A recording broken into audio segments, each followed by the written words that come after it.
ಕನಕಪುರ ಮುಂದಿನ 2028ಕ್ಕೆ ನಡೆಯಲಿರುವ ವಿಧಾನಸಭಾ ಚುನಾವಣೆಯಲ್ಲಿ ಡಿಕೆ ಶಿವಕುಮಾರ್ ಅವರ ವಿರುದ್ಧ ಎಚ್.ಡಿ. ದೇವೇಗೌಡ, ಎಚ್.ಡಿ. ಕುಮಾರಸ್ವಾಮಿ ಮತ್ತು ನಿಖಿಲ್ ಕುಮಾರಸ್ವಾಮಿ ಒಳಗೊಂಡಂತೆ ಯಾರೇ ನಿಂತರೂ ಡಿಕೆ ಶಿವಕುಮಾರ್ ಅವರನ್ನು ಗೆಲ್ಲಿಸಿಕೊಂಡು ಬರುವ 50,000 ಜನ ಕಾಂಗ್ರೆಸ್ ಮುಖಂಡರ ಪಡೆ ಇದೆ ಎಂದು ಕಾಂಗ್ರೆಸ್ ಮುಖಂಡ ಕುರುಪೇಟೆ ಕೆರೆಬೀದಿ ನಿವಾಸಿ ಕೆ. ಶ್ರೀನಿವಾಸ್ ಹೇಳಿದ್ದಾರೆ. ನಗರದಲ್ಲಿ ನೂತನವಾಗಿ ನಿರ್ಮಾಣಗೊಳ್ಳುತ್ತಿರುವ ಕಾಂಗ್ರೆಸ್ ಕಚೇರಿ ಹಾಗೂ ವಾಣಿಜ್ಯ ಸಂಕೀರ್ಣಕ್ಕೆ 5 ಲಕ್ಷ ದೇಣಿಗೆಯನ್ನು ತಾಲೂಕು ಕಚೇರಿ ಬಳಿ ಬಮೂಲ್ ಅಧ್ಯಕ್ಷ ಡಿಕೆ ಸುರೇಶ್ ಅವರಿಗೆ ನೀಡಿ ಮಾಧ್ಯಮ ಪ್ರತಿನಿಧಿಗಳೊಂದಿಗೆ ಅವರು ಮಾತನಾಡಿದರು.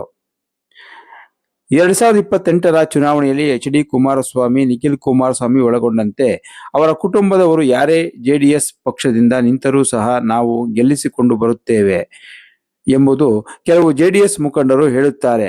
ಹಾಗಾಗಿ ನಾವು ಡಿಕೆ ಶಿವಕುಮಾರ್ ಅವರು ಕ್ಷೇತ್ರದಲ್ಲಿ ನಾಮಪತ್ರ ಸಲ್ಲಿಸಿದರೆ ಸಾಕು, 50,000 ಕಾಂಗ್ರೆಸ್ ಕಾರ್ಯಕರ್ತರ ಪಡೆ ಮುಂದೆ ನಿಂತು ಗೆಲ್ಲಿಸಿಕೊಂಡು ಬರುವಷ್ಟು ಶಕ್ತಿಯನ್ನು ನಮ್ಮ ನಾಯಕರು ತುಂಬಿದ್ದಾರೆ ಎಂದು ಈ ಸಂದರ್ಭದಲ್ಲಿ ತಮ್ಮ ಅಭಿಪ್ರಾಯವನ್ನು ವ್ಯಕ್ತಪಡಿಸಿದರು.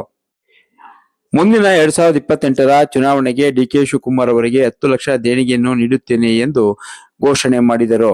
ನಮ್ಮ ತಂದೆಯವರಾದ ಮೊಟ್ಟೆ ಕೃಷ್ಣಪ್ಪನವರು ಕಾಂಗ್ರೆಸ್ ಪಕ್ಷಕ್ಕಾಗಿ ದುಡಿದಿದ್ದಾರೆ. ನಾನು ಕೂಡ ಕಾಂಗ್ರೆಸ್ ಪಕ್ಷದ ನಿಷ್ಠಾವಂತ ಕಾರ್ಯಕರ್ತನಾಗಿದ್ದು, ನಗರದ ಚನ್ನಬಸಪ್ಪ ವೃತ್ತದಲ್ಲಿ ನಿರ್ಮಾಣ ಮಾಡುತ್ತಿರುವ ಕಾಂಗ್ರೆಸ್ ಪಕ್ಷದ ಕಚೇರಿ ಮತ್ತು ವಾಣಿಜ್ಯ ಸಂಕೀರ್ಣದ ನಿರ್ಮಾಣಕ್ಕೆ 5 ಲಕ್ಷ ದೇಣಿಗೆ ನೀಡುತ್ತಿದ್ದೇನೆ ಎಂದು ಈ ಸಂದರ್ಭದಲ್ಲಿ ತಿಳಿಸಿದರು. ಈ ಸಂದರ್ಭದಲ್ಲಿ ಟಿಎಪಿಸಿಎಂಎಸ್ ನಿರ್ದೇಶಕ ಚಿಕ್ಕಣ್ಣ, ನಗರಸಭೆಯ ಮಾಜಿ ಸದಸ್ಯರಾದ ಚಾಮರಾಜು, ಮುಖಂಡರಾದ ಮಲ್ಲೇಶ್ ಹಾಗೂ ನಾಗರಾಜು ಒಳಗೊಂಡಂತೆ ಅನೇಕ ಕಾಂಗ್ರೆಸ್ ಮುಖಂಡರು ಉಪಸ್ಥಿತರಿದ್ದರು.